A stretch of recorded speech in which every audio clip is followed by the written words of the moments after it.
with the Blumberg brothers, and we're going to have a full body conversation about patents, innovation, East Coast, coming up with ideas that resonate with your family's history, and all sorts of things that the two of them have a deep expertise in. But let's just get started with this. You're both where? Where are you guys at today? Same city, Voorhees, New Jersey, outside of Philly. Outside of Philly. How about you, Eric? Same? Yeah, I'm about 5/8 of a mile away. I mean, growing up, I never thought I'd live walking distance from my brother, but here we are. That's funny. That's funny. So, I mean, jumping in, you guys being brothers, let's turn back the clock actually. When did you guys realize there might be a reason to work together? Was it on purpose or was it completely accidental? Or did you guys growing up be like, let's start a company? Definitely not that. That's hilarious. I think, well, if we're going to dial back, we both kind of helped out my dad and my mom. So my mom, I don't know if you remember this, Nick, my mom had a real estate brokerage firm. Mhm. And my dad was an architect, not a software architect, but like a building architect. And they were your typical, put in the 80-hour week kind of folks. And we were always helping out. So, I mean, we did kind of work together, seeing those businesses and just learning, just by being around those two. So that was probably the start. And I know, so when we had our real estate tech business, that was my big pitch. I'd always go in and say, I have put more real estate signs in the ground than any tech, founder you're ever going to deal with. So kind of. You actually know the business. You're not Spencer Yeah. Raskoff, right? A lot of those guys did start, their moms were in real estate somehow. You'd be surprised, but yeah. Yes. So coming back to that, so both your parents were self-employed like the whole time as architects, or were they kind of just Yeah. grinding in firms? But they're self-employed. Both self-employed entrepreneurs. That's where I learned that if you work really hard and put in all that time, it comes out to like $7 an hour. But it pays off when you stick with it. You always get like a win here and there. So, but Yeah. I saw the hours. Yeah. Did you, Eric, like when you think about your parents, like were you more inspired by one or the other when it came to the kind of work that they do? Because you're the more technical guy, right? Yeah, it's kind of interesting. I think it's a little bit of both, left brain, right brain. My father, so I started my master's in architecture, right? But I quickly went to 3D virtual design. So I love computers and animation. I had success in that in the firm I work for. And I think my father pushing that side of it and to always look at technology. And my mother was always, go for your dreams, like shoot for the moon, you land in the stars, work hard, listen more than you talk and learn. And so that was a lot of the confidence to actually go and do things. But, I've always been interested on the tech side, like how things go together. And what I learned early was it's okay to use other people's things to make a better product. You don't have to build everything from scratch. That's why I'm not technical, because if something broke, I'd be like, Eric, can you fix it? Like, I don't know anything because I always through my life, even when we were in different states, when he was in Florida, you need to hook up a computer, do something, I would call Eric. How do you do it? I never thought through like the technical part. That's funny. Yeah. So are you, and who's little brother, who's big brother for everybody? Yeah. Yeah. So you were just like, hey, little brother, fix it. Like always like bully him when he was younger and make him fix your toys. Well, the type. He's always putting, taking apart stereos, radios, you name it. Put it together, missing a piece doesn't work better. That's how the world works, right? Like reduce the noise.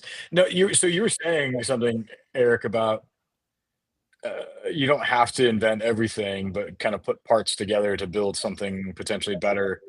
And where you guys are at in New Jersey, it's fascinating, right? Because if I recall, there's the what's the camera company? Was it the Kodak? building, or no, the It was RCA. RCA with the There's like, dog and the yeah, Victrola, whatever it is. Yeah.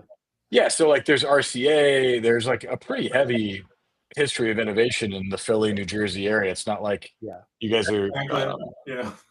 yeah. It's not like you guys are, but yeah, Franklin. It's not like you guys are coming from a place that uh, didn't have people who innovated. And what was the first thing you started to kind of take products and mash them together? Because I know the notable one I want to talk about too is when you guys mashed together a Garmin and a Palm. And I don't know if you guys have any photos of that. You'll have to send me one, or if you have it somewhere laying around the house. I mean, it's still, to me, looks like a bomb in the best way. But You know, it's funny. It'll go to our age, which is a strength, and maybe to some it's a weakness. But you know, when I was going into college, it was like $30,000 IBMs, and you get a computer, and everyone bought IBM for $30,000, and then these generics came out, Geico and the other companies, eventually Dell, where you could actually get generic pieces, put them together, and actually get a better product for $5,000. Right. So I think that was my first, forget about the video games and other stuff, but that was my first thing where I realized that, there's always a better mousetrap and there's always a better thing to do it. And just because someone does it and they're making a lot of money at it and they charge a lot, doesn't mean that that's the best way to go about something. Sometimes it's just the best way to save your job in the short term. so true. When you think about big corporations, often I've come up against this, and I'm sure you guys have too, is all of a sudden you'll see a big firm start to try and compete in a market that you want to go into. And for an unseasoned founder, your first thought is, oh, we're screwed. Right. Because here comes the army, the whale, the $1 trillion firm. But what you don't realize is that it's just another thing. It's a shiny object. And often, I heard it from some guys at Microsoft. It was hilarious. They had spun up some business and it was doing a couple 100 million, but it was like, kill it. It's not worth it. And it's like, Right. when you realize that to scale, that's the same reason why Google spun out Niantic. Is it wasn't making enough money. It only had like a couple million users, and then they launched Pokemon Go, and it became the monster it is. But you do have these firms that try and play in your pond, but you can always do it better and leaner and faster. And you guys have kind of you've done significant things and received accolades for doing it with a small team. I mean, when you guys filed your patent, it was just the two of you. Is that correct? The first one. Yeah. Probably, yeah. Yeah. It's hard to remember back that long, but yeah. Yeah. So tell me about your first patent. Was getting the Garmin and the Palm your guys' first rodeo of filing a patent, or did you have any before, Eric? No, that was the start. It was seeing, I think way back when, GPS was, when we first started, GPS was obfuscated, not accurate. Phones cost $5,000-$6,000. It was, a fortune a minute. And they had the little dot matrix line. So there's no data, no screen, no anything. And, we saw that internet, the internet was coming, and people were raising $60-80 million money to put these things. And we're like, well, what's next? Because too late to compete on something that everybody's putting all this money in. And it all started to come together in our head. And our first business plan was, 5 inches thick, GPS can do everything, and then we just kind of cut it down into something we knew, which, maybe was good or bad because it's a crazy industry like everything else. But yeah, it came out of that. We were doing real estate. Eric was doing architecture. I was doing real estate development. And if I saw a farm field that I wanted to think about putting a movie theater or something, to get the information, who owned it, how big is it, what's its zone, you had to go to the city hall. Yeah. Or you had to call a title company and pay to just grab a bunch of stuff. I mean, there was no really great way. It was all, the info was disparate. Like the listing data was someplace, the sold data was somewhere else. So, we watched enough Star Trek growing up, the reruns, that it wasn't hard to think, man, I could just stand here, and if I could connect a couple of databases to this mobile phone, which was out, and the GPS was the click, as Eric's saying, because you didn't have to type anything. It could just get the location and bring up information. You know, that was the click. And that sounds crazy now. It sounds like, of course, that's how everything works. But, you know, in the early 2000s, it wasn't connected. There wasn't, this was a little before you. We were used by like Qualcomm because they wanted to put GPS chips in all the phones. And it wasn't in the phones yet. And they would use companies like us. When we weren't even a company when we started, but what became Smarter Agent, they would say, hey, here's a real estate app you can do, or here's turn-by-turn driving directions you can do if you put this in your phone. And they would like pony us around to all the big shows, forget what they were called, Comdex or whatever, and CES, I guess is still around. And we would be in their booth, and that's how we kind of got started. They would say, hey, you can do this use. And it was our if you put the chip inside of your phone. It's more like an upgrade. It's more than just navigation. I mean, so that was the big thing. Everyone did navigation. Every carrier had their own navigation company they aligned with, and it was exclusive. And that's right. That, you know, it was exclusive, and they used us because, you know, we had a secure connection. We had data going through. We had maps, and we had, you know, the real estate and images all going through, and we showed how, you know, they bought the Snapdragon chip for a ton of money. And this was saying, you know, it was actually network based and GPS. It was a combination. So we were like the poster child, and they would send us phones to use and everything. It really helped us get started. Well, that's why we always loved you, Nick, because you have to have the ability, like you have, to take that vision and sell it way up the chain, right? You have to be able to get to somebody, or it doesn't have to be the CEO, but someone that's going to like run with it and say, this is a great idea, and help you get up the chain at these big companies. And, you know, you're magic at that. And but you guys are too. Yeah. I mean, I think that's why we enjoyed each other. I mean, we have plenty of stories we can tell. We should tell the Hearst story on this call, because that's a funny one that involves all of us. But you guys, I remember when I was talking to you, because what you guys are sharing right here, for people who are listening, you guys were the first people to hack a GPS in a Palm, a mobile device, and go, hey, let's get data that has to do with real estate to show up because I'm on GPS. You're the two weirdos, first in the world, that filed a patent for it. They were like, huh, there's a there.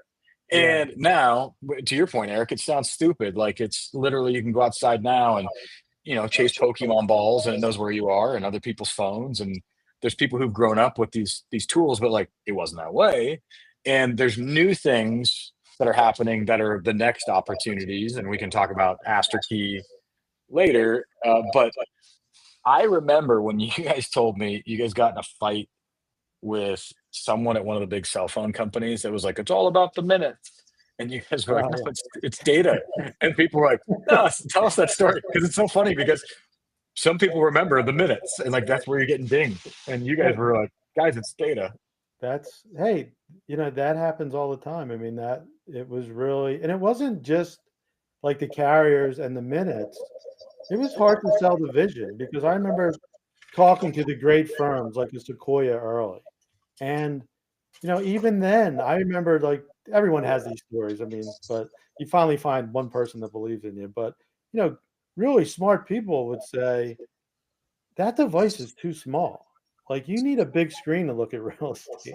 Like, no one's going to look at that on their phone. And you're just thinking back to the Star Trek, like, no, you can do like all this great stuff. Like, it's going to really like change everything. And, you know, this is the next step of the internet.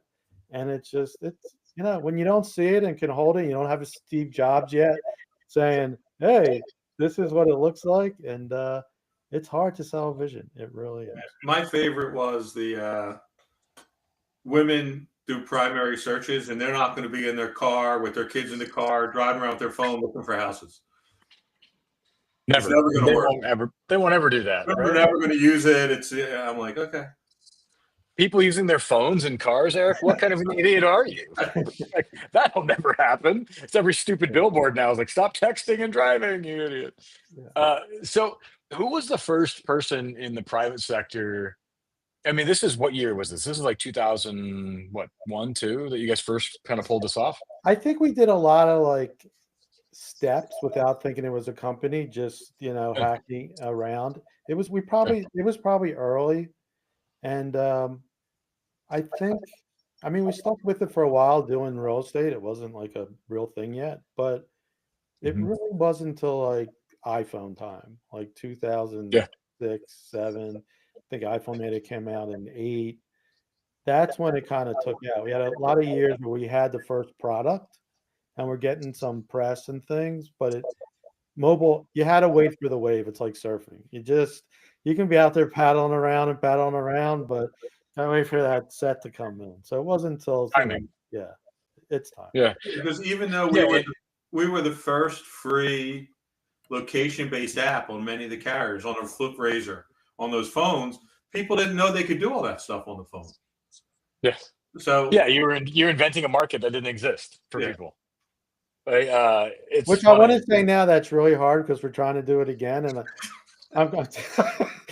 I don't think it's real. I don't recommend it. Like you want to be like where the VCs are like, I'm looking for an AI solution that does this, and then they're just throwing money at things. It's really hard when you start going in and start explaining something, and like no one's thinking about it. Like it's too hard. It's funny. One of our companies, speaking of like creating a Yeah, market, one of them that we invested in through our fund is called Catalyst, and it's this full body electro muscle stimulation. And so it's like a TIMS unit, but like it's your whole body. So you get 90% of your muscles, and a 20-minute workout is equivalent to 2 hours in the gym, which sounds like you're smoking crack. yeah, And people are like, so you just sit there in a suit? And you're like, no, no, no. It's like it has Bluetooth, and like you work out with an iPad, and it's taking off, and like people are using it now, and it's the number one in the world. It's been around forever in Germany, but like no one in the US knew about this thing. And so you start explaining it in like the most fitness drenched market in the world, the United States, this idea of having electricity like help you flex your muscles. People are like, it's gonna electrocute you. yeah. And so these poor guys, they described it as That's what I'm thinking. What it's if you like, get wet? Yeah, no. no, you have to get, but no, you have to get it wet. You get the suit wet. And like, so the funniest thing about this whole damn thing was when we were trying to explain it to people, even investors at the beginning, and they were like, we don't get it until they put the suit on. And the analogy became, oh, this is like explaining chocolate. You're like, yeah, these Yeah, beans, and you yeah, grind them up and you put some stuff in it, and then you eat the beans, and it's really good. And people are like, oh, it'd be horrible. And yeah, then you eat chocolate, and you're exactly. like, oh, I get it. Yeah. Yeah, You got to get exactly. people to eat the chocolate. So with the first people who really believed in this, besides you guys and your parents, who were the first people to go, all right, there's a there, like that got behind you guys, and how did that come about? Because you were pioneering a market. Yeah, Eric will have to help me, but I think some of the early ones were.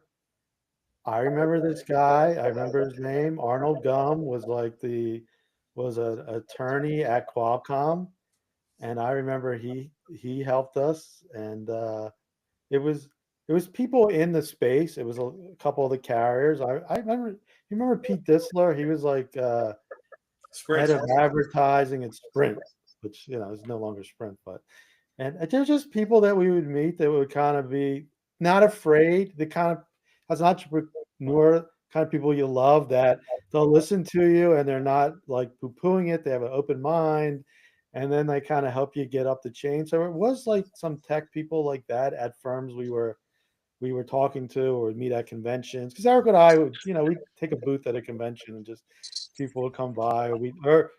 We always tried to get speaking gigs because when you speak, you're like an expert. So even if Yeah, you're not an expert, if you get a speaking gig at a convention, it gives you a little extra and you can go talk to people or, we would kind of stalk people that were speaking that, you want to talk yeah, to.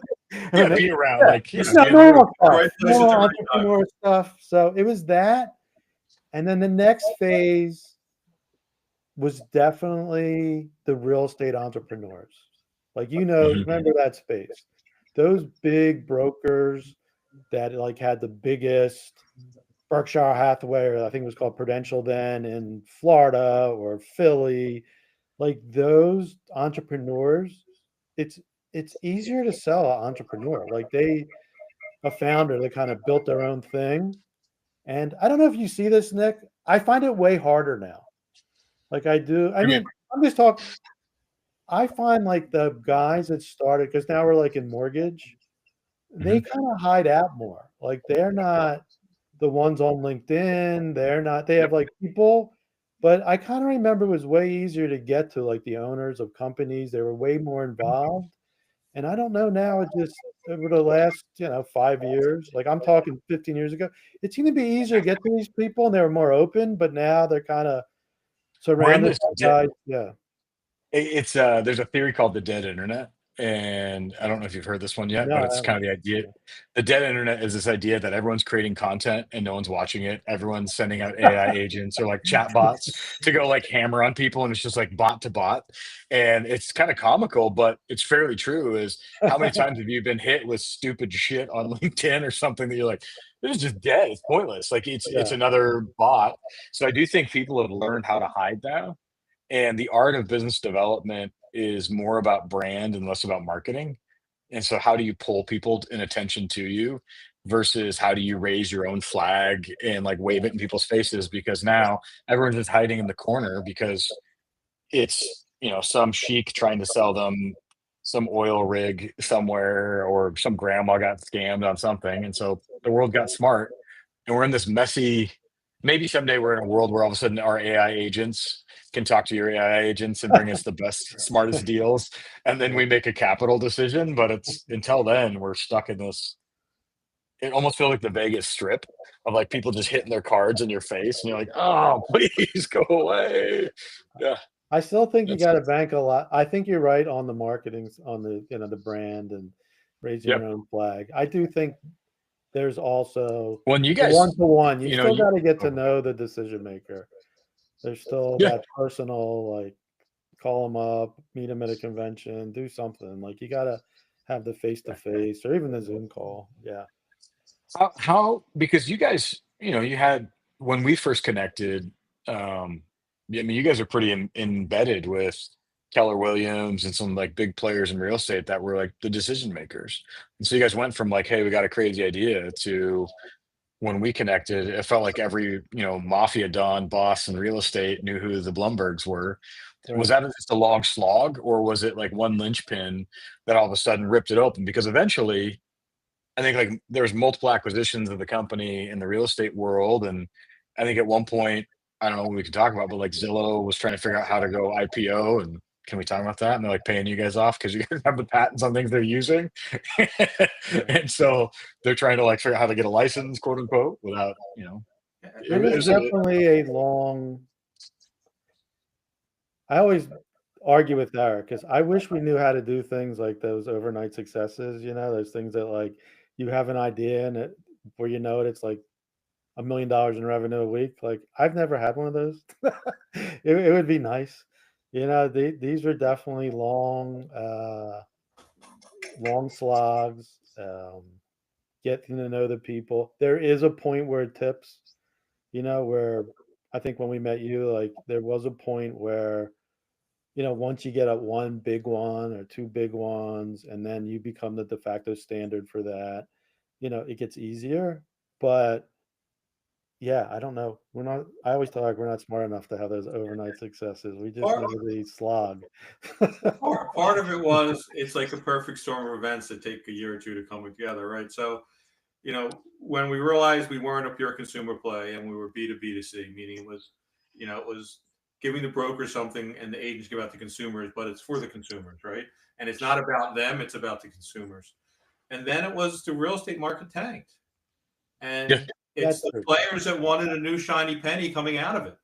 So it's like, here's something really cool that you can be one of the first ones to have it. As the market changes, you'll be ahead of everyone else. And that kind of worked at the You know, time. you know what's funny about that now? Because we're going back, you got to remember. This is So 08, right? yeah, it was '08. And what happened in '08? The financial crisis. So I think we raised 6, 12, I don't remember, $1 million. And like a couple weeks after we raised, it was mayhem. So the whole Yeah. market we're trying, real estate market we're trying to do something with is like decimated. And the funny Losing their shorts and they're terrified. yeah, and this is and I don't know if it's good luck, bad luck. The same thing happened with our new startup. For the last 2 years, 40% less mortgages every year. Like it's like in the tank. So, these guys are just coming out trying to survive, and we're saying, hey, let's do something. Like we're rethinking like a channel for how you should do mortgages. And yeah, it's the same thing. So Yeah. I see it coming out too now, but definitely Maybe not overnight. it's Yeah. your Jersey boy, long slog. Like we'll, take the New Jersey way versus maybe the Silicon flashy. Valley way. I don't understand. Look, we don't understand fail fast. I don't. I know it's a thing, and I know all the top VCs are like, "Hey, do you really want to do this for 2 years of your life?" I'm thinking 2 years, do that. That's nothing. Like, Done it hell for yeah. 20. I mean, they want you to get to $1 billion fast, but I'm just saying, yeah, it just Yeah. it's a different mentality. Like when we take money, I don't want to lose it. Like I can't. I know people that give you that money, at that level, they're big boys and girls, and some things work and some don't. But still, I still talk to investors of Smarter Agent, and they thank me for like sticking with For it and sticking getting with in it. the Yeah. money, because there's at some point you don't know, like it could have gone either way. And Totally. we just were like, hell, yeah, we're gonna keep doing it. I think Eric and I put money in on top of the investors because we just wanted to keep Yeah. it going. And Yeah. yeah, so With Aster Key, have you guys raised outside capital on this one too? no. Kept it internal so far? Yes, it's nice and relaxing right Yeah, now. yeah. So no one bothering you. It's funny Yeah. you say that. I got an email today. No, I got an email today of you guys are probably familiar with the DAO world of like distributed autonomous organizations and kind of tokenized Oh, concepts yeah, of yeah. networks that have a goal or a vision. And there was this one called Cabin DAO. And Cabin DAO was this theory of kind of setting up cabins and remote workers can go hang out with each other in these cabins and you buy into the network. And their poison pill was they took on venture money. They were trying to like, and in this email they just released was actually pretty fascinating because I do think there's an issue going on between the venture market and people wanting to build long-term value because the venture market is super okay with the idea of light the fuse, don't make money, get users, and this is the old way, and pump it, pump it, pump it, do the series seed A, B, C, now start doing secondaries, maybe do a big D to a large pension, and then IPO this thing, and it's going to make money eventually, right? And everyone walks away with the bag, and they just sold it off to the public now, and the public bought the bag at the peak after everyone had been pumping up the valuations, and they go, and then someone buys it and takes it private, and then builds it back up again. And I mean, you can look at the market, how many times that happened in the venture world. Venture capitals are cool with that. The pensions are cool with that. But the market buys a shit company, and the founder ended up going on this wild ride that maybe turned out well for them, but likely did not. And so there's this like weird tension in the startup world now of people who still love that like light the fuse venture, and those will happen. But Cabin DAO is a good example of they had a vision to do something long tail that created this ecosystem of a slow growth, but they took the wrong capital. That's like pivot, pivot, pivot, pivot, pivot, find the revenue, and then they rug pull. I Yeah. think people lose sight of if you're in venture, if you invest in 20 companies, it's the one that makes all your return, right? So you do need the rocket ship. Like you need that one to make your 20, 30 or more, percent return a year. So that's kind of what they're looking for. Like they need to figure out the rocket ship. And if you're not that rocket ship and you're struggling or going slow, they know you're not going to be the one that returns their fund. So they think it's kind of you have to be ready for that. I mean, you really. I mean, there's second tier VCs and people that don't have those expectations, but the top ones, and it's even crazier now because this is like the beginning of the internet. Like because with the AI, these things are so big and need so much capital and are growing faster than anything in history ever grew. And the firms that are on top of the LLMs and these guys start 6 months ago and the really good ones, they're already doing 2 million a week. It's just insane. So like now it's a whole new thing. Like these big firms are like, oh yeah, we're going to invest $1 billion like right away. So it's insane. Well, and then you got Microsoft game. taking all the power off 3 Mile Island, like they bought all the futures on 3 Mile. It's like the Yeah. game changed to where it's not just funding that; it's now big pensions or big corps are even buying the infrastructure to fund what you're talking about of like these Yeah. new models. What Eric, you know you're gonna say something. Go ahead. Oh yeah, I think it's interesting when you hear about. I don't think the general public understands. Like you raise 6 million, 10 million, $20 million, they're like, you know, oh, you guys are set. I'm like, well, not really. That money goes into business. I may have a salary now, but it's not like that's my money. Yeah. So it's all this money gets thrown in to build that company. And what's hard is figuring out through that journey, because you're all in, how do you pull money off the table? And can you? And in most cases, it's just a salary. It's a salary and insurance. How did you guys manage that in Smarter Agent, and how have you learned about that now? Because there's a really good point. Silicon Valley Bank for a while was doing home loans and like cash loans against the equity someone has in the company. And that's part of what got them in trouble and why they then JP Morgan had to roll them up because SVB went belly up because they were doing that to all the unicorn companies that were like the unicorns without the real value. And so there is what's called secondaries, and sometimes companies will allow for a secondary where people can sell shares on the secondary market as founders or employees. The other one would be is sometimes when people raise in a later stage round, like a B or a C, that they allow for a founder to roll in some of their shares if the round is all like taken, and then they'll take some off the table that way.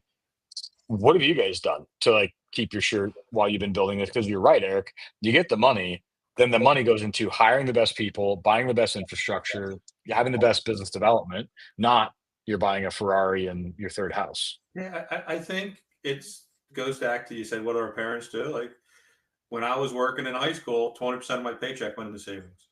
And when I had a job, always saved. And if you save, the money grows.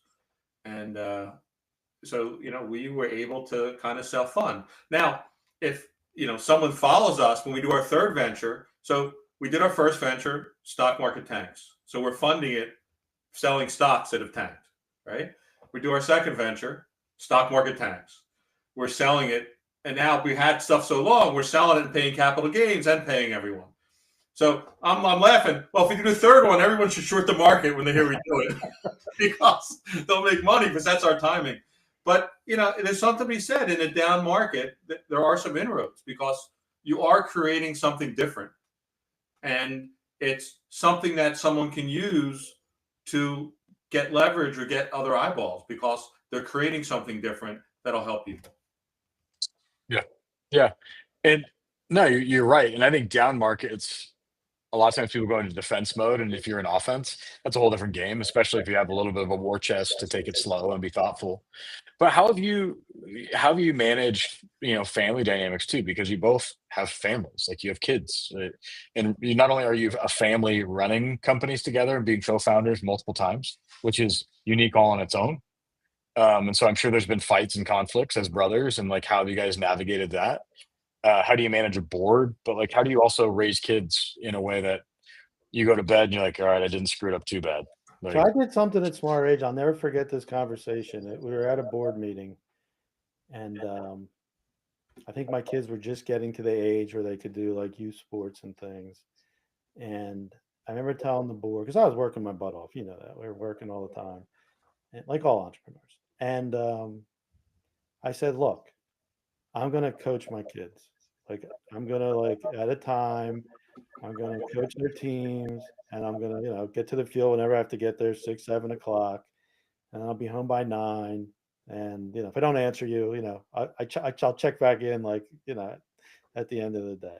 And I knew everyone around that table. They didn't do this at all.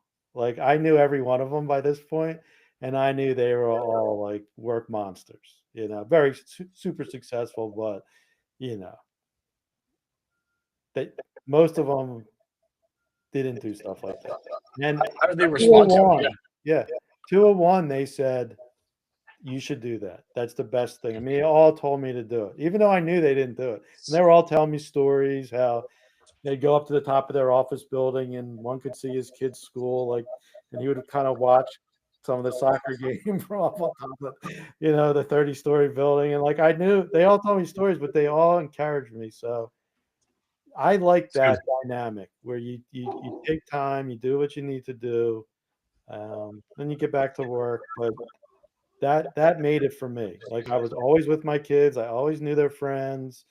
I knew what was going on, and I think that was the best thing I did. Like just getting there when I needed to be there.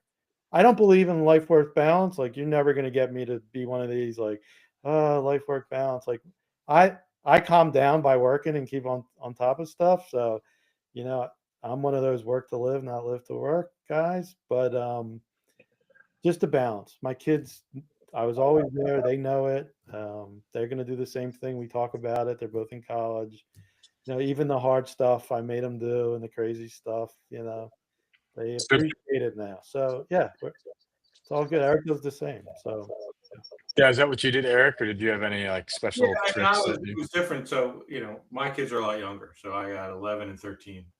So what I did is I put my kids to work. So, my, no, it's, my 13-year-old wanted a 3D printer.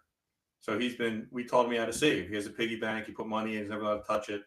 He finally breaks it open. We go to the bank and he's putting the change in and everything. A lady comes over and says, "Oh my God, it's so great. You keep your kid how to save." Gave him $5. Add this to his $550 he saved for his first 11 years of his life. So he bought a 3D printer, and now he prints like fidgets, and he prints little little action figures, and he sells them at school. So so he understands what I'm doing, but he's It's doing it awesome. as well. And my youngest says he wants to be a billionaire. So he's all about investing. So he talks to my stockbroker, and and he charges him $1 a trade, and he's all about investing, and they're both doing YouTube editing videos. So they both do it. They're doing all the things that we've done, and all the things to prepare them to understand what Yeah. work is. That you save, and that what money means something, and luckily, as we were getting out of smarter aging is when my kids were doing sports and everything. So it Yeah. lost time. And now I do. I miss so much of smarter aging when they were babies and they were young, which I can't remember the first 3 years. That I don't feel guilty. I feel guilty, but they don't remember. But now I don't miss anything. I'm only when if Jen's traveling and I got two things going on, I miss one of them. But Yeah. other than that, they do it and they appreciate that. And they appreciate learning about saving, investing, and what it takes to do a business, from cutting lawns to weeding people's houses and being responsible doing that. It's awesome. No, it's important because it's I don't know, when you think about family and trying to drive a startup, I've seen a lot of founders do it the wrong way, Yeah. and they'll end up overcommitting. Like your board, like you're talking about, Brad, is countless people in Manhattan or Philly or Miami that their whole world is they're on top of the world, looking down at their family, quite literally playing a Yeah. soccer game. And I don't think that is anyone's actual dream. I think the real dream for everyone's life is complete freedom and agency to be able to protect your family, provide for them, and have the ability to empower and love them and know that you're moving in a direction that you're really proud of yourself. And it's so easy to get sucked down a rabbit hole that takes you into something that maybe feeds your ego a certain way. And next thing you know, you're on top of the world, but everything's below your feet. And that's not necessarily the world you want. I like the idea too, Eric, that you're talking about how you're kind of teaching your kids their dreams. I think that's the other thing as a dad. I'm always terrified that I'm going to try and push my kid into something he doesn't want. Yeah. And so it's more about like chasing rabbit trails with them and then trying to put them on your shoulders so that they can see farther than you and do more and You go do the go same beyond. thing. I see you online. I know you do the same thing. Yeah. Yeah. Yeah. I spent a whole day at a track and field event. That was my first one. And I love my kid, but not track and field. Um, talk to me a little bit about defending your patents because you mentioned something. I think it was Brad. When you guys filed the patent, at first it was a point of interest to a mobile device, right? It was like something that broad where it was like, hey, we're going to use GPS and this thing to drive something that's interesting to you to this handheld thing. And someone in the patent office was like, sounds good. You guys can have the patent. And at some point, you had to start defending this thing and creating kind of a moat around it. And you ended up kind of focusing in, if I recall, on real estate. But what was that journey like, or what was it like defending a patent? And what are your thoughts on it now? So it's kind of disillusioned because I think everyone thinks, hey, I get a patent, my thing's protected and I can go, I have 20 years or, to kind of build it where people stay out of my way or have to license it. And that is far from what happens if you're in the heat of it. People infringe on your patent. And what I realized, the patent office it's very political. So some administrations, it's really focused on protecting the inventor. Some administrations, it's like, you should have never gotten those patents. Like it's too broad or it's too general, or you didn't really talk about it enough, or so that just opens it up for litigation.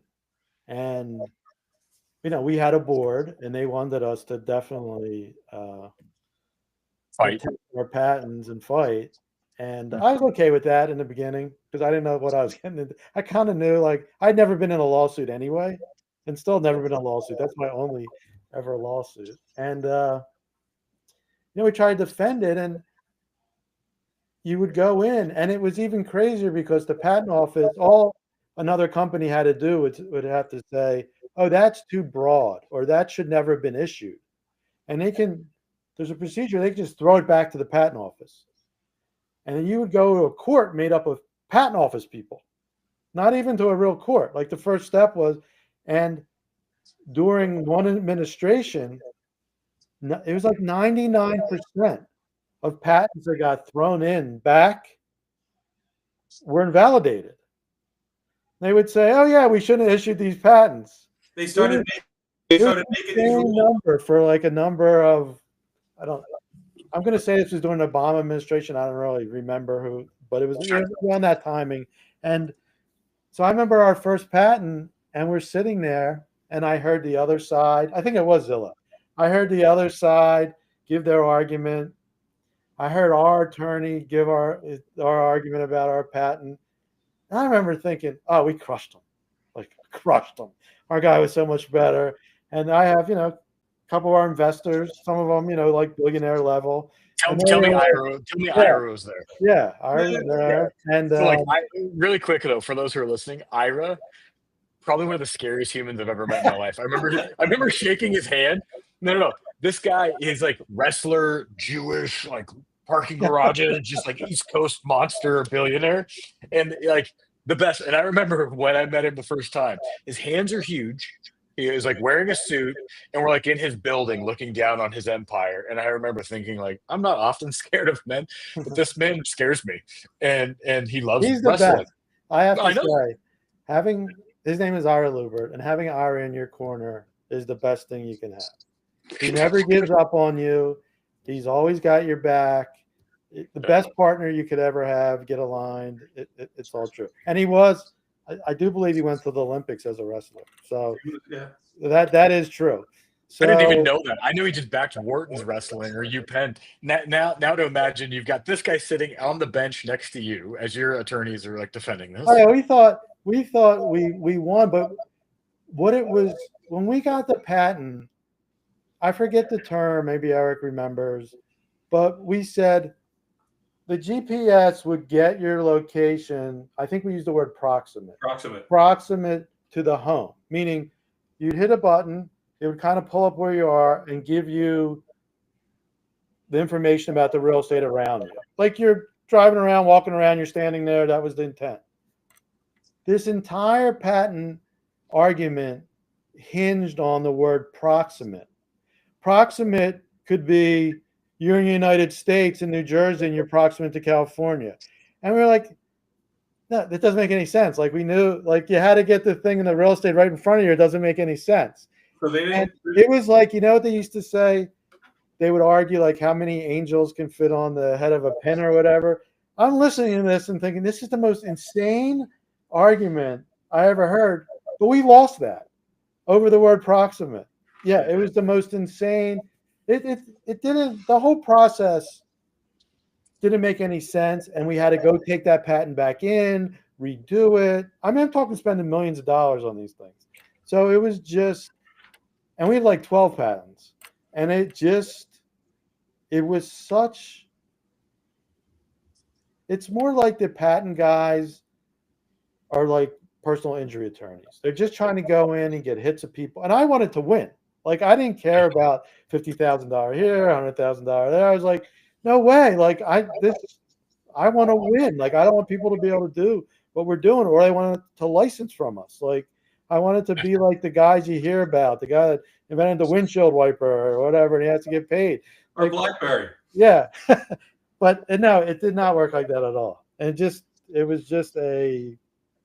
It was. What was it? It was Yeah, I was gonna say, painful. Eric, what was it like for you? It was painful. No, it was painful because they were written very carefully, and every time we mentioned proximity, it was based on your location next to the mailbox of the house or next to the house, so you get the house around you. It was very specific that you're right there. But they just took the term and ended and didn't look the rest of the sentence. And they accepted that because politically it was the patent buster years where almost every patent that went in for re-exam got invalidated. And they made up rules, new rules where you can take any number of patents, combine them to invalidate a patent. And since then, now you can only do 3. You could have done 50. And we talk about now that you got to take yourself out of, location on the phone is a no-brainer. Well, think about when we wrote a patent before anybody thought about location on the phone. So then the people doing it have to say, oh, at that time, which is a whole nother crock because no one can take themselves out of it. And if they want to invalidate, they use everything to, and that's needed. They invalidated it. And as Brad said, the arguments were horrible. Ours were sound. I'm not just saying they were ours, but when you look at, you know what we're doing, it's about standing in front of someplace and getting the things right around you. Yeah. And because he hasn't turned proximate in that sentence, proximate could be here to China. So this is interesting. I want to talk about IP even more because now you've got Jack Dorsey and Elon Musk out there posting about how we should invalidate all patents whatsoever. There should be no intellectual property whatsoever. And I think there's an argument for that. But also, like, I'm an investor in a company. Like, this is one of our first prints way back in the day, but we got the patents on printing fibers into free space and curing it with a UV resin. And eventually, a bunch of big manufacturers were stealing our intellectual property. And so we took it to court, long battle, question, do we win it or not? Investors are frustrated. It's going back and forth. Some are saying this is stupid. We shouldn't pursue it. Others are saying double down. We end up winning it eventually, but after spending a lot of money. And we're now kind of authorized to be like, we're that person that is been given the gift, because I think, Brad, you said it, and one of my friends, his comment about patents are they don't guarantee your success. They guarantee your ability to fight for and defend your success if you're granted a patent. So like, it doesn't mean you just win, but like if you win, you now have at least one weapon that lets you fight a little bit more aggressively. Yeah. So what do you think about patents now in the world of kind of intellectual property? I think everybody wants like the rules. It's like a sport. You kind of got to know what the rules are, and it's the changing rules when administrations come in, and how they view patents or IP. Or I mean, I did come away thinking that my attorney, I had this. He's one of the top guys in the country, Eric Milch. At the time, he was a coolie. Now I forget where he is now, but like you just want rules that make sense, that you understand the rules, and that was missing from the patent office. Now, we made millions of dollars off those patents, but it was in little chunks and it was over time and it was crazy. But I don't know, the juice was worth the squeeze. It takes your eye off the ball. Just if there's no patents or patents have to have this to be a patent. I came away thinking, I think why I brought up Eric Milch was our patent attorney was smarter than the first round guys that granted patents, right? So he would get around any objection that they would have, and we would get these patents.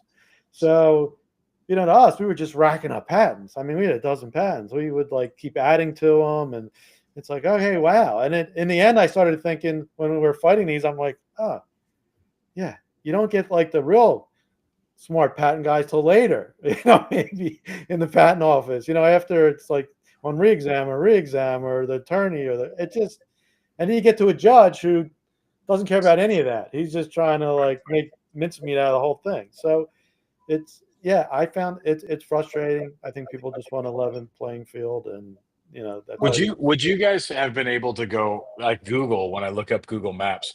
Your original patent, would it apply to even something like Google Maps giving you a point of interest before it got winnowed down? They're advertising in it. Yeah. So some of it would cover when they would put businesses in, or where it's not just directions, but it's pulling stuff up with it. But in the end, I look at them, they're good marketing. What I think the failure is that, like anything, there's no repercussion when they take your patent away that they gave you that you spent a shitload of money getting, and there should be. There should be a penalty. And it's true, they have these young kids doing the first stage, and they say they're understaffed. So I mean, that's a headache. It's just even all that. We did get a patent for Aster Key, so we are gluttons. That's hilarious. That's hilarious. So let's talk about Aster Key. Like you mentioned, you're trying to reinvent another market. You mentioned mortgage. Explain it. Like what are you guys up to? And explain the technical side of it. Let me start with this. We swore after Smarter Agent that we would not take on a crazy industry. It's going to be forever to make someone change. We're going to come up with something simple, easy, turn it around, in and out in a year, done. Because real estate, hey, we know. So that's kind of where we made the mistake again. Not a mistake, but I think the problem we wanted to solve, so we were looking, for the next thing, of course, and started going down the rabbit hole. I'd say about 3 years ago, because we always did real estate as a hobby, we have a lot of mortgages. And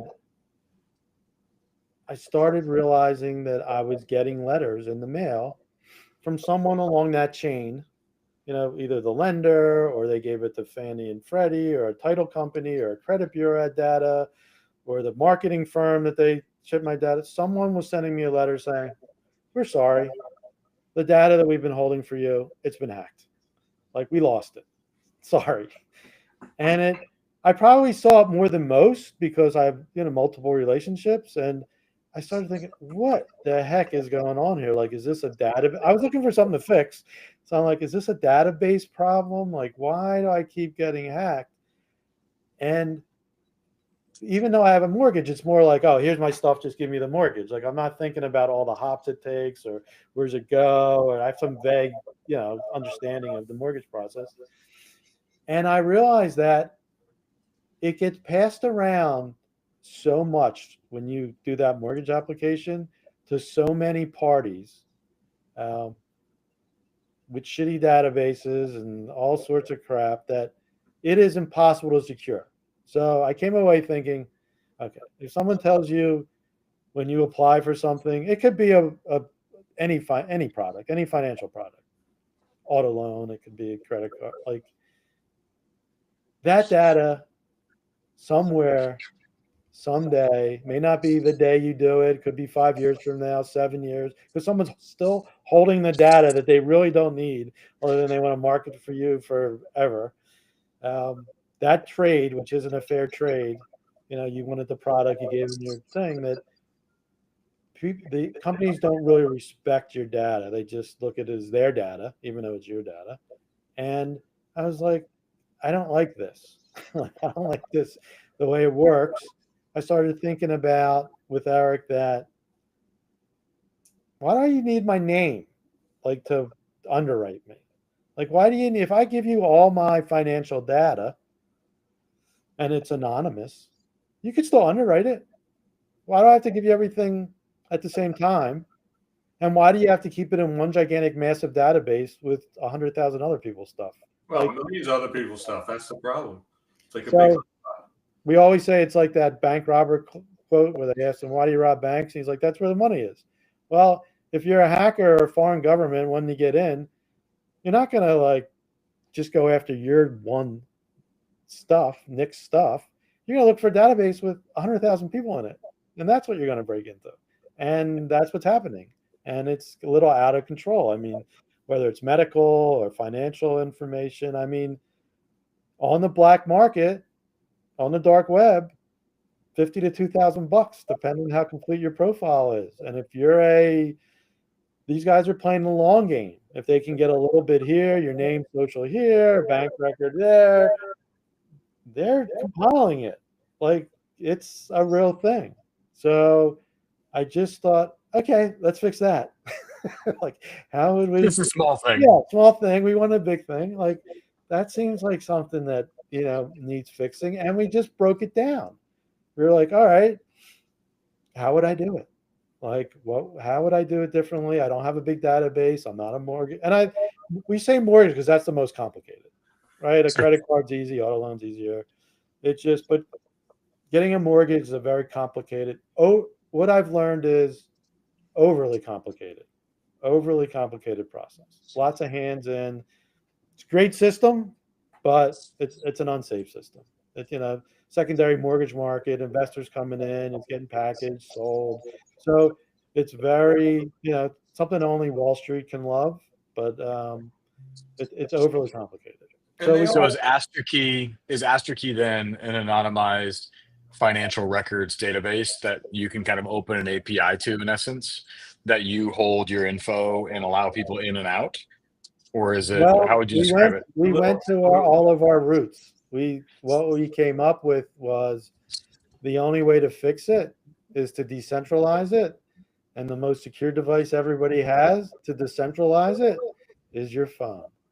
And we figured out that let's get people ready on their mobile phone, but let's do a couple things in that process. Like, let's take your financial data, and when we take it down, let's never store your name, your social with your financial data. Let's encrypt it separately. Let's store it. Nobody does this. Like, let's take every field, encrypt it, and let's keep it all separate, and let's change the keys all the time. So basically, even if you got in, which no one's trying to get in Nick's phone, it still would be gibberish. And let's let you apply. Let's decentralize the system. Let's let the consumer control their data and permission it out. So we took things that were going in blockchain and crypto that at the time when we started was blowing up, but the principles were there. And the only thing we did different is we didn't want to act like 20-year-olds and be like, we're going to change the world and everything's going to be here. We're like, how can we do within the existing system and work with mainstream lenders to try to create a channel, not change everything, but say, hey, here's a channel. You want to be safe? Like, hey, go this way. We can go this way and call us and go our normal way, or here's a channel, go this way. So that's funny. It's crawl, walk, run. So how do you start? The end game is to change a lot and to change perceptions. Because in this journey we had, there's a lot of frustrations that that I had was that, so we have some commercial loans and I got to get my taxes every year, and it was COVID. So I dropped it off in the lobby, never want to mail it. Couldn't do in the office. They called me a week later. Yeah, I never got your taxes. I'm like, what do you mean all my taxes? I dropped it off. So then I finally say, give me a secure email. I'll email it. I hate doing that, but I'll email it because, that secure email I would trust. Call me again. They didn't get it, or they lost it. I'm like, how did they lose it? Well, it goes to Canada for processing and they're not sure what happened to it. I'm like, this is ridiculous. And then, you got to do a personal financial statement. each one gives you these Excels, and they're more complicated than taxes. They take me a day to do them, day and a half. So it's like, hey, what if I give them an anonymous personal financial statement that I create? And so I did that the last 2 years, and they take it, and it doesn't have my name, it has an ID on it, but then they send me the crazy PDF and ask me to sign it because it has all the disclaimers on it. They put them both together without my name, so they know it came from me. So, we see the stuff can work. Yeah. And then we realize that, no honeypot, no 2 million records on a server. We do it quickly in transit. Everything's encrypted. Everything's sent into, as Brad said, even when we transfer a personal financial between our server, we get it from Plaid, where we get it from, we transfer them independently. Never do the two meet anywhere. This reminds me of, are you familiar with Vinny Lingham and Civic? I've heard of Civic, but I'm not familiar. Yeah. Vinny Lingham is like one of the guys behind Civic, and then not Ethereum, Solana. He's like a Solana guy on the crypto world. But it's funny because, Brad, you mentioned it, of like the blockchain in the crypto world was ripping when you guys started this, and it was. But the problem was you ended up getting a bunch of jokers who were doing meme coins and all these different, like, trying to be disruptors in fintech, and we're going to be the new dollar.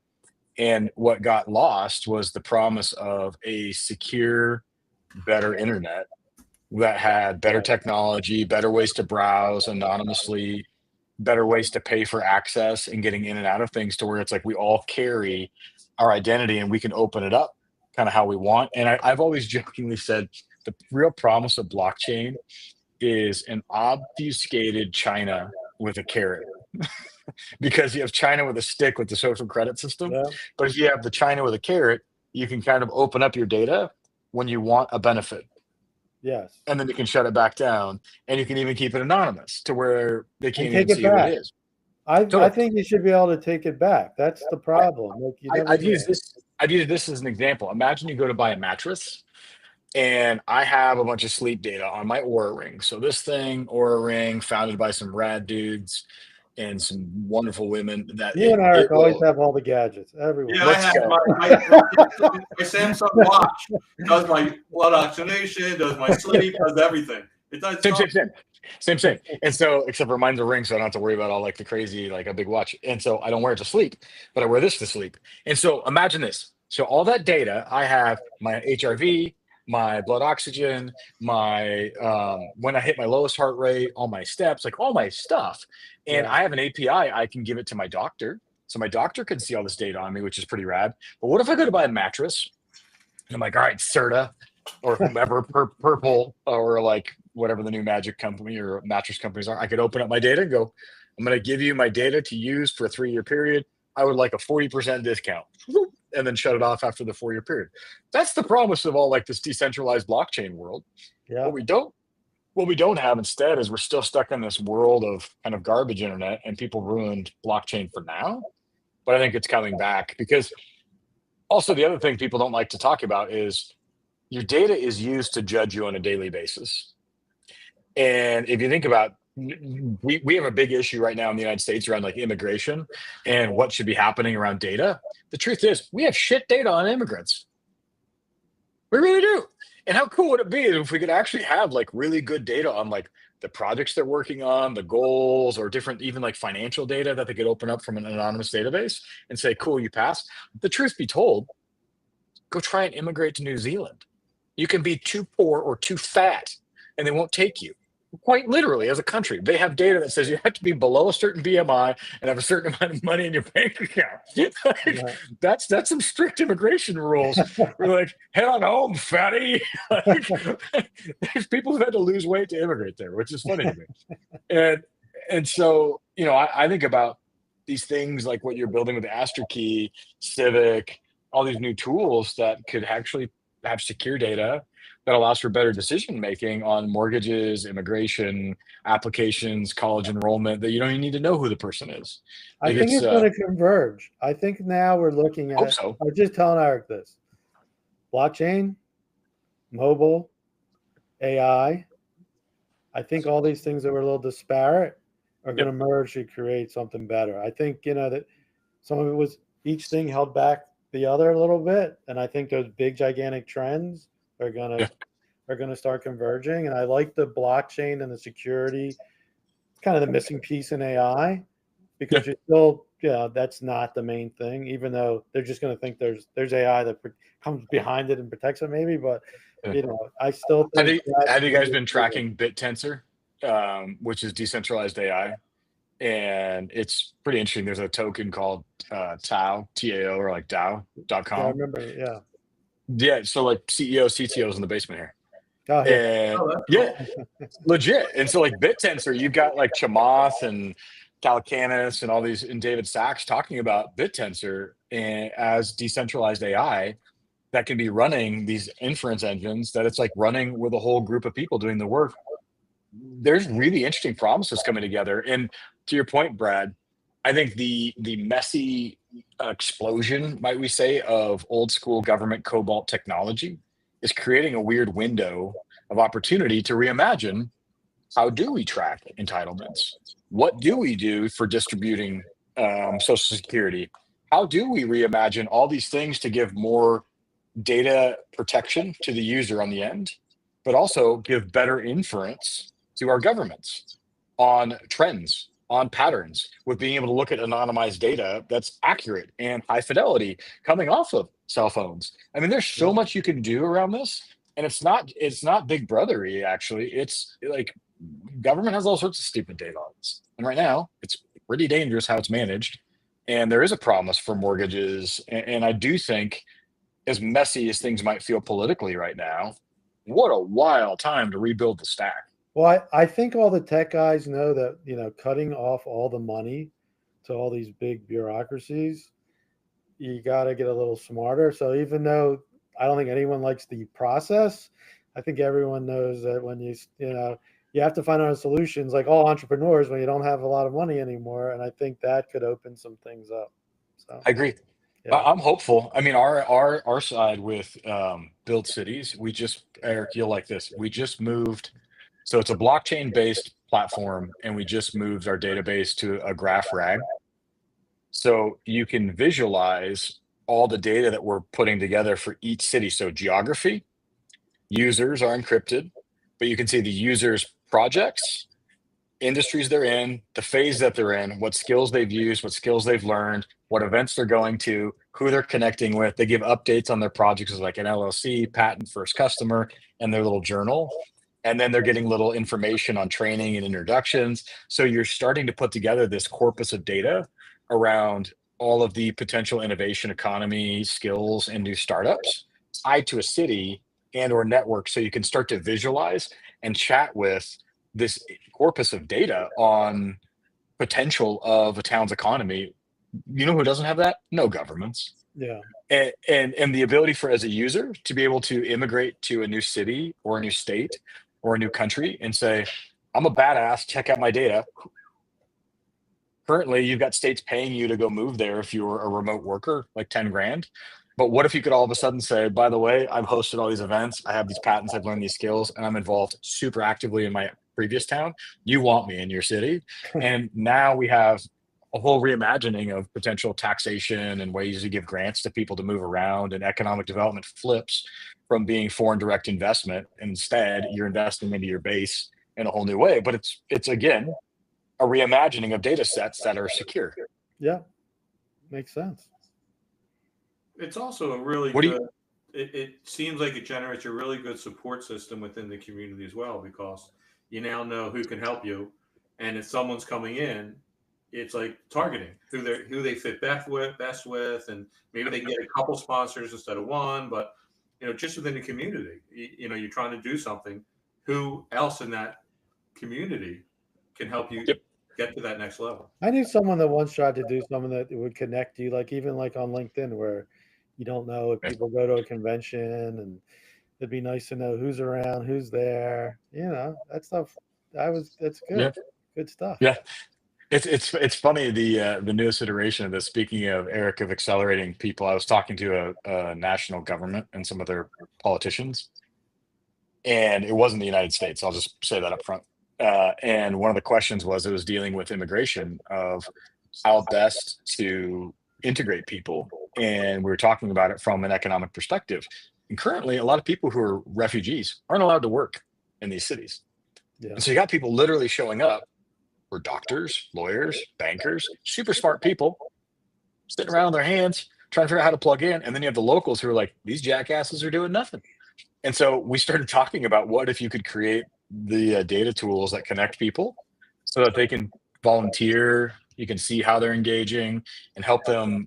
Oh, maybe recertification of some sort, because a doctor coming over, you don't know where they went to school, but you can recertify and they can work up to where they were before or something. And if you have that information and you have programs that do it, yeah, people become more productive. Look, I would love to know who likes what we're building at Astor Key and could help.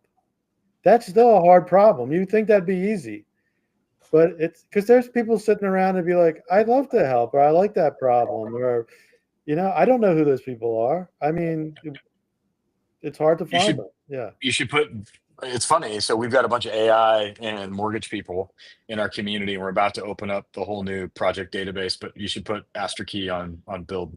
I'll send you some info on it. Okay. And yeah, we should have fun with that.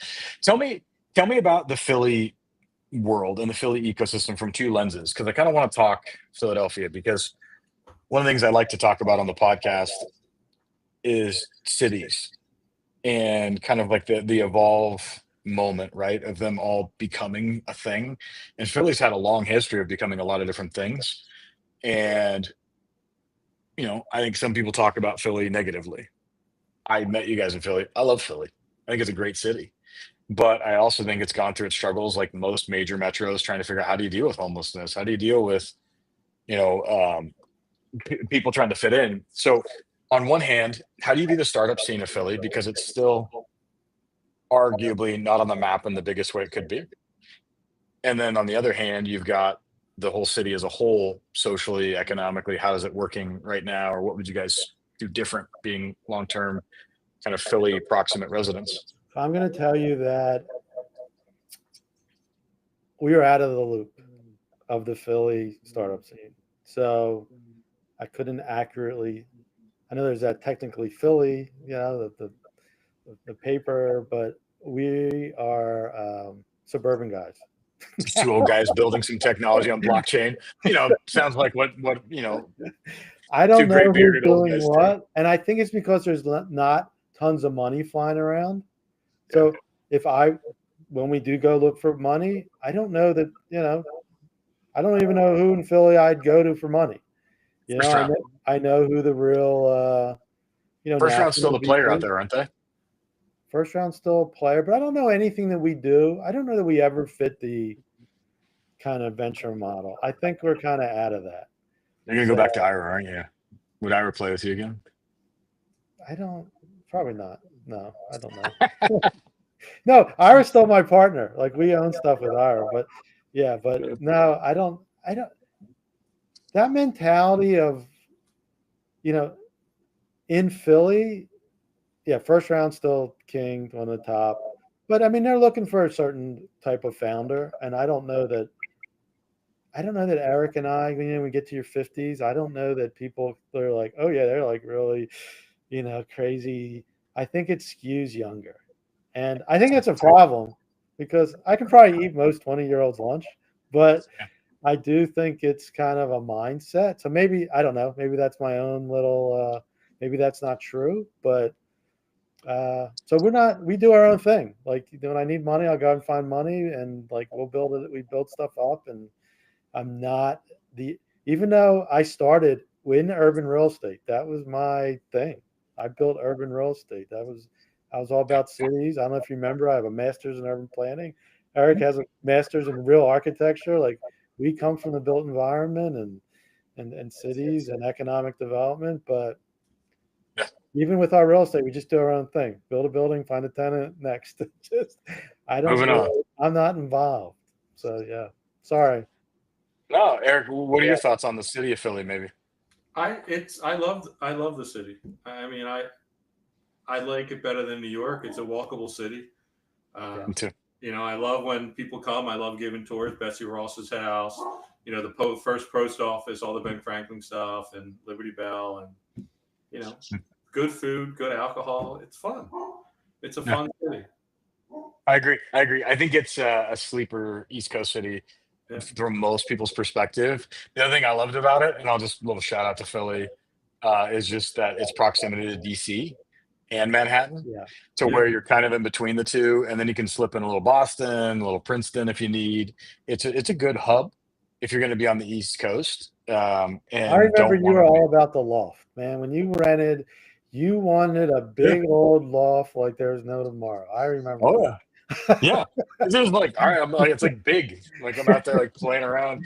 It was the best, man. I remember when I got it and I told you, Brad, where it was, and you're like, why are you up there? And at the time, that part of town was like turning over to where it was like the Yeah, creators from it's hot moving now. down. Are you in Fishtown, maybe? Yeah, Kensington, Fishtown?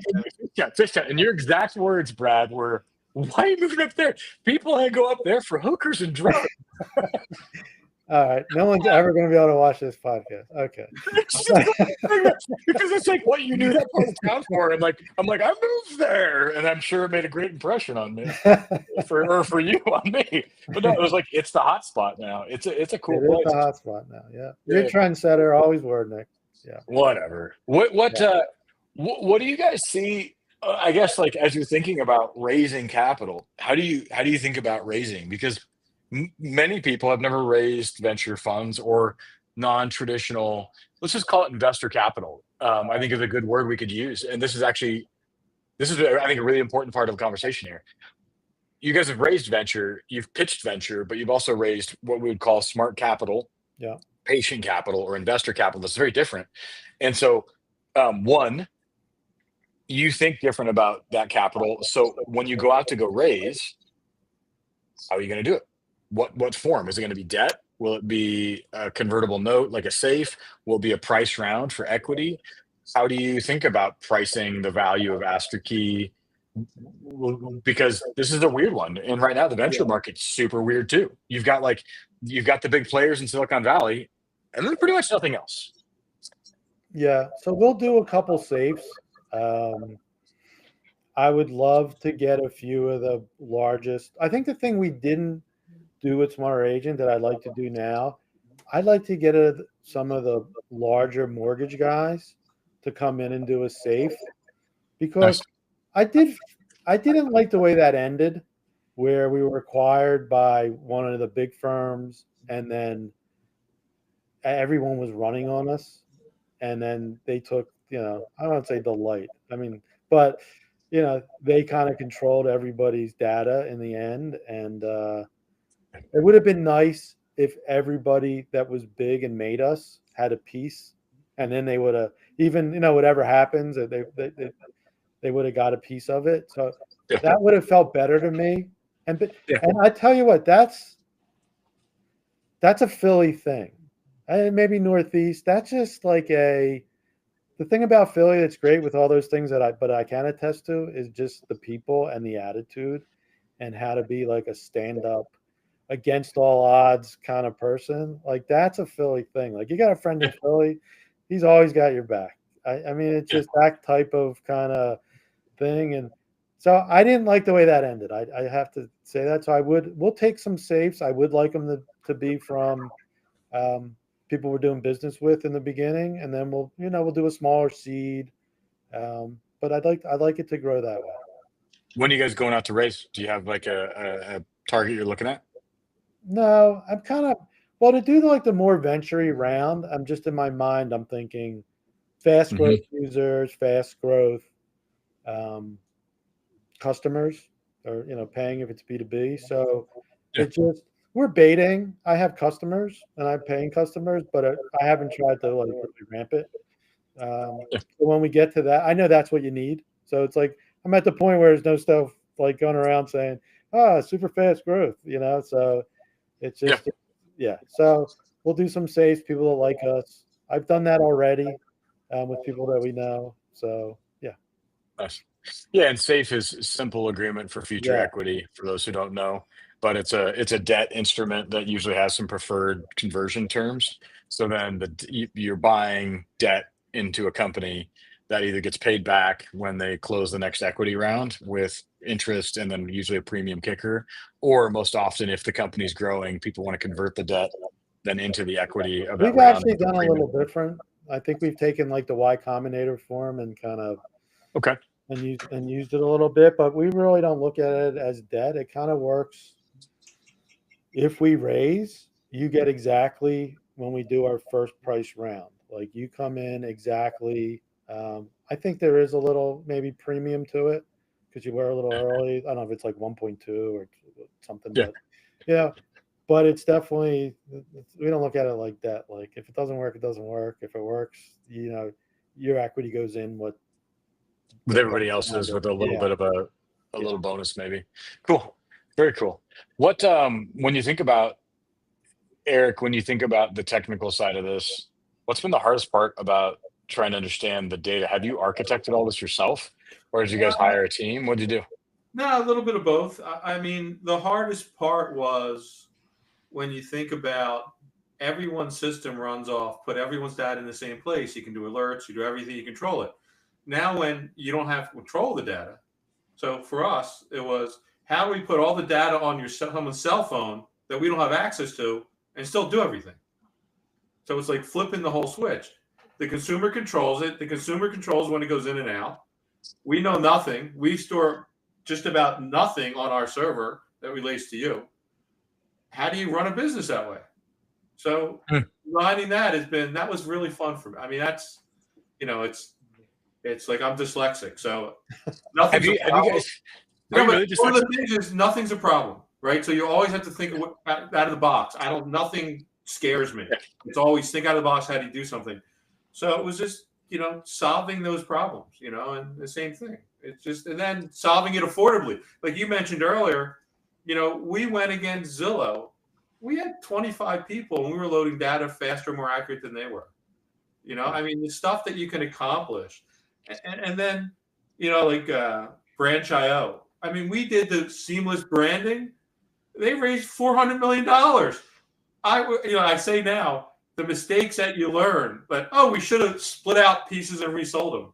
So now it's how we look at this now. We've created quite a few things that are pretty cool, like blockchain proofs and stuff that can go out.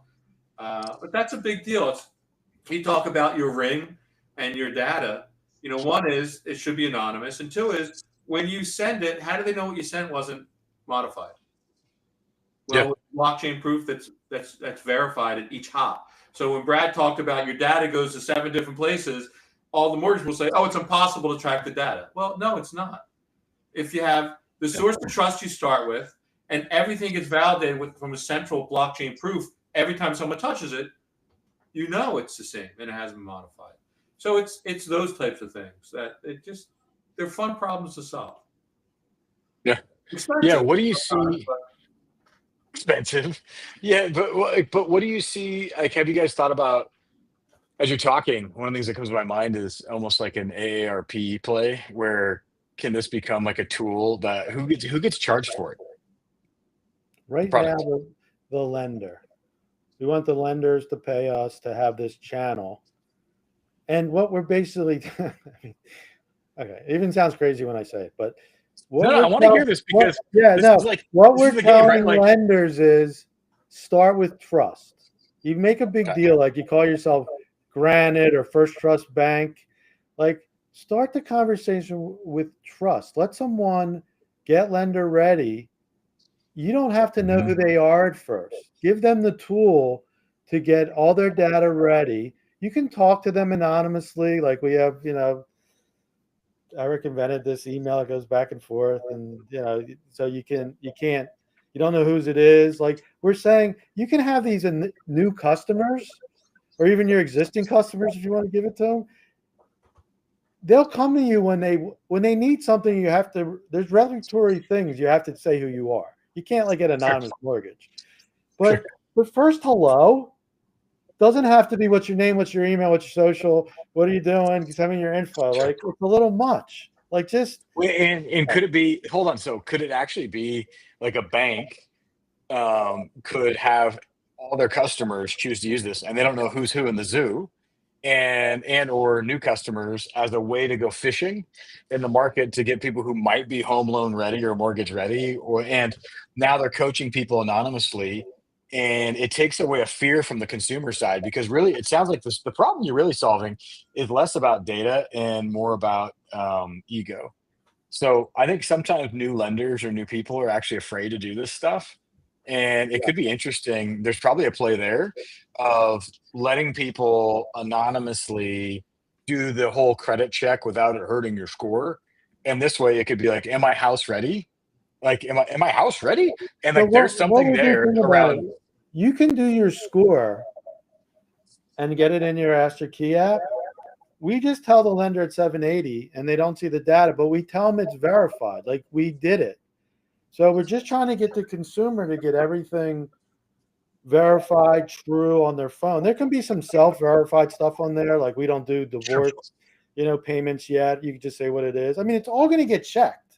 Like a lender can't do a loan, and you're going to have to become anonymous. We're just saying it's not a fair trade if I call, I just have a question, and now I'm in the Rocket database, and I'm getting marketed to the rest of my life. Like it's not a fair trade. No, So, you guys are doing it the right way. It's what the consumer would want. It's not what Rocket wants. And so you guys are rowing up a hill. I'm kind of like playing with this from a troubleshooting perspective together for like a minute or two, because it's almost like AARP or USAA style customers might be the right like like play. military are trained to not give up data. You know who else are trained that don't like it? Rich people, like wealthy people. It's like, you want a little privacy. Like there's not that many homes that sell in the US for 500,000 or above. It's only like 15%. Like if you have that kind of thing, people that need a lot of help probably just need to talk to somebody. But if you've already done a mortgage or done something or a quick learner, like you're fine just like having that data, getting it approved, get your first question. When you trust somebody, you don't want the wrong lender. Like you'll give them your data. So we're just saying take 2 steps before that. Let them ask you a couple things. They'll come unanonymous. Maybe someday we can keep it, because when we started, I had people go to like Fannie and Freddie who are going to get the data. And I had, like I'll call, president of a big company and say, hey, what do you think about this? And they'll call, over for me to someone else. And everyone's like, yeah, it's a good idea. I kind of get it. But getting like the bureaucracy to do it so you could go all the way through, it'll take time, but it's not something people are against. And they also know they can't secure your data. So you're trying to bend the arc of history to make the market move to what it says it wants, but it's not designed for, right? So like what the consumer wants, but the market's like, no. As you guys were talking, I'm realizing like the people in Purchase New York are like, whoa, brother, stop this, because that's like their whole game is like own the data. Purchase New York is where like all the major credit cards are. Yeah. And I remember you guys used to send me up to Parsippany, and so I drive up to Parsippany, and that's where the Realogy Anywhere brands, Realogy's headquarters were. So like I'd go there and do like the mobile marketing days and go talk to all the CMOs like Century 21 and Sotheby's. And so I remember driving back one time when I passed Purchase, and I remember seeing like MasterCard sign. I was like, wait, is that like MasterCard? And I like start like hitting my apps to like see. I'm like, oh yeah, it's MasterCard. And so it was just like whole like, oh, they love the data. They love to know who it is, what all the information they can have around it. You guys are trying to build a world where there's actual protection for the consumer and privacy that they don't have to give it up. There's no sales trainer, excuse me. There's no sales trainer that doesn't train any loan officer. Don't deal with someone unless you have them in your database. Like that's how they train. Yeah. So that's why I said in the beginning, like this is not for the faint of heart. Like go tell something to someone they never heard of and then try to sell it. Yeah, no, it's a problem because Nick, what you said, it's own the data, then it's sell the data and monetize it. This is my life. I built this personal financial profile or your sleep profile, and everybody wants it so they can make money on you. So once you anonymize it, you can say, hey, if you want this, if you, Nick, whether you're giving out your ring data or giving out your financial data, you agree to let it go out, and then someone can pay you to view your anonymous profile. Yeah. Right? Because It's a multi-billion-dollar industry. All these ads that follow you everywhere that shouldn't Yep. be, and it's crazy that the amount of spam you get when you do a mortgage. You talk to one or two people, they have your email, it goes so many places. All of a sudden, you get financial people calling you, and it's this checkbox you have to do for 90 days. 3 years later, you still get it, and that's what Brad said. So we give you a fake email, and we give the lender a fake email, and only if you and the lender match in our system does the emails go through. So once that lender gives your data to everyone else, it gets blocked because it's not from that lender. So It's hilarious. just little things to protect the consumer. That's thoughtful. It's how you do it, and then it's okay if you want your anonymous data out and you can make money on it. Who wouldn't want that? Especially you're looking for a bed, you're looking for a mortgage, you want to deal with consolidate your credit cards, any of that stuff. Right now, they're making billions on you. Why not have that money go to you? Yeah. Well, and what do you guys think about? You mentioned feeling like you're in your 50s, right? And like you're not like the venture guys, but you could probably run circles around them technically and BD wise and kind of strategic leadership wise on your side, Brad. Why do you feel like the American dream kind of lost its vibe where it's more holistic and it became such a niche thing for a period of time to where arguably right now Gen Z, their number one career choice is we want to be influencers, which is yeah, I'm not kidding. And yet, God forbid, you also see Gen Z, majority of them also don't feel like they have a purpose in life. Yeah. It's like I want to be someone who sells other people's products because I'm on the internet all day, like twerking. And then on the other hand, I feel horrible about my life and have no purpose. And so you get people like you who are like very focused, calm, building a product that's technically sound, building it slowly with the industry in mind, understanding you need to be patient and play the long arc. So my question is kind of like what happened to humans? Like from your perspective as two guys who grew up on in Jersey with a good mom and dad, and like, what's going on?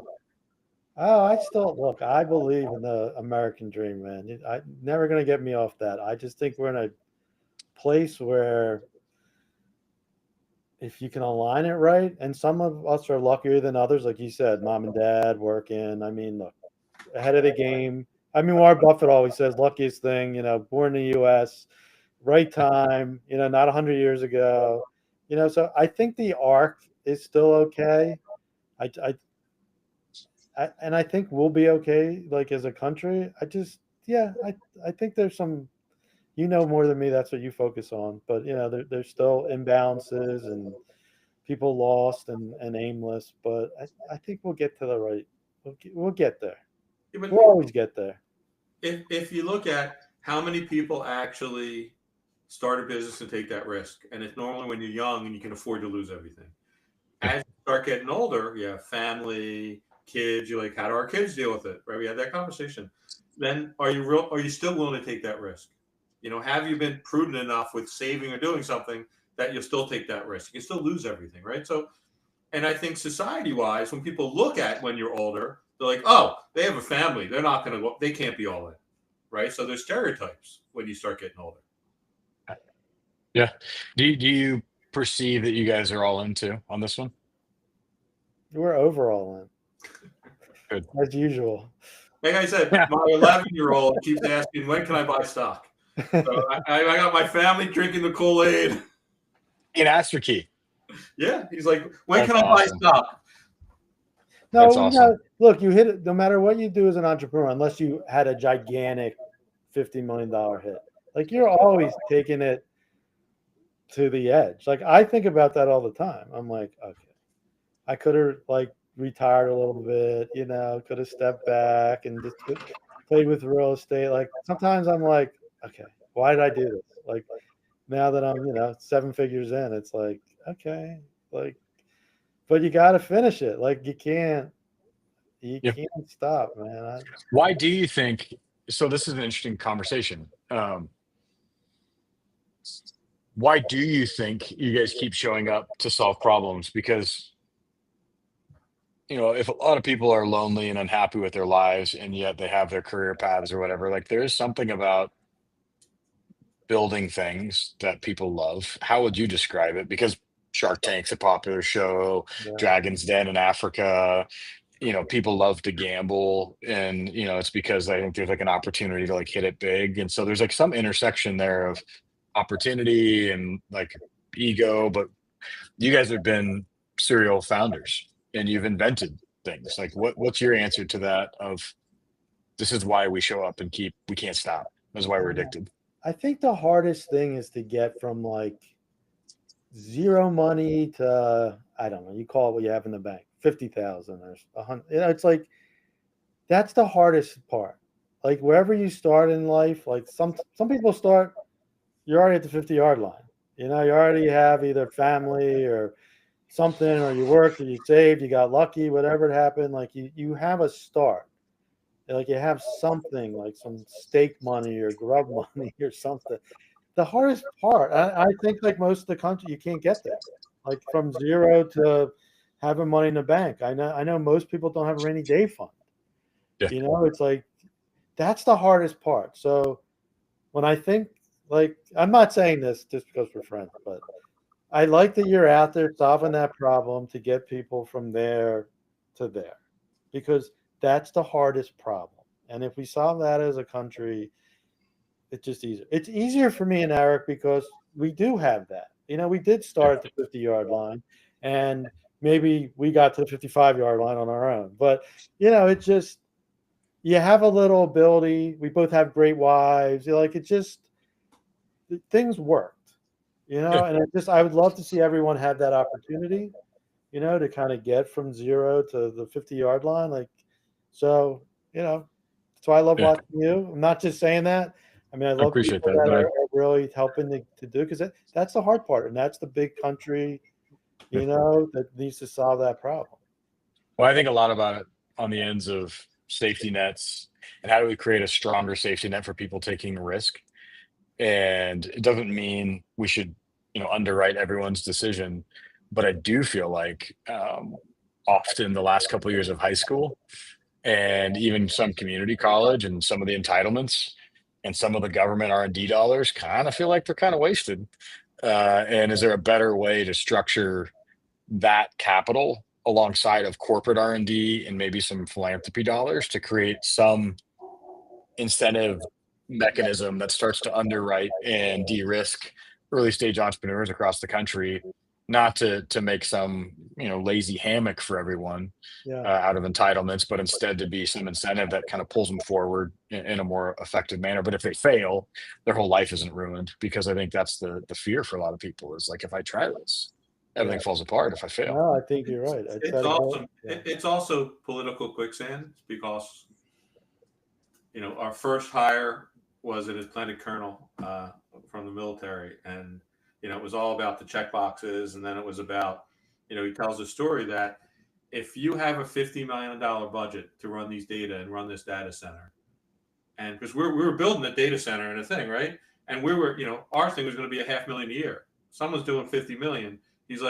I'm like, why don't we try to rebuild that in a more efficient way? He goes, if you have $50 million budget that you use it every year and you have to use it to get more, and that's all your power. If you had $1 million budget, you have no power. So all these things that give money to make things better and to reduce government kind of go against everyone's power structure a little bit, and for me personally, it's empathy, and why I do, like, we have people at our house all the time. We drive people. I go to Great Adventure. I take my kids and their friends. I like helping everyone and doing that stuff. And, what we did at Smarter Agent was, let's make it easier for people to search for real estate. Take all the nonsense out. Talk to a realtor when you are ready. Put you in control. What we're doing with AstroKey is protecting you. You don't know you need to be protected. I mean, you may be an ostrich in your head in your sand with all the hacking that's going on. But we are building things that you don't know you need that will help an industry and help you personally, because we do want to help you. Is there a monetary thing in there? Sure, you always want to make money, right? But if it's just about money, it doesn't. Why are you building it? I think every entrepreneur is like that. It's never about, maybe for some, but for most, it's not about the money. I mean, the money is going to come. but you want to solve a problem. Well, I think it's Peter Diamandis says that, and I like how he frames it. He says, "Look, if you want to become a billionaire, help a billion people." Yeah.